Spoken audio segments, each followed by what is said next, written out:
আসসালামু আলাইকুম।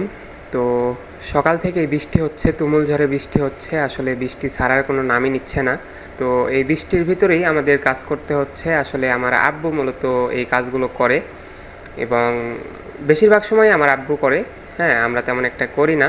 এবং সবথেকে কষ্টকর কাজ হচ্ছে এই বৃষ্টির ভিতরে গরুগুলোকে খাবার দেওয়া। আসলে আমরা যেহেতু নতুন পদ্ধতিতে খাবার দিই, হ্যাঁ, পদ্ধতিটা হচ্ছে ঘাস এবং পল আর দানাদার খাবার মিক্স করে খাবার দেয় আর কি। তো এটা দিতে একটু কষ্টকর হয়ে যায়। তো শুধু যে গরুগুলোর জন্যই কষ্ট হয় তা না, হ্যাঁ, ছাগলগুলো যেগুলো আছে মূলত ওগুলোকেও খাবারের একটু সংকট হয় এই বৃষ্টির ভিতরে আর কি। তো এখন যেহেতু পাতার ফাঁকা না, হ্যাঁ, পাতারে গরু বাছুর ছেড়ে দেওয়া যায় না।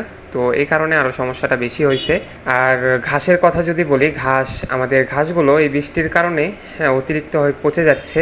গোড়া একেবারে পচে যাচ্ছে। যেগুলো কেটে নিয়ে আসতেছি মূলত ওগুলোর গোড়া একবারে পচে যাচ্ছে আর কি। তো এটার সমাধান আমরা বের করতে পারতেছি না।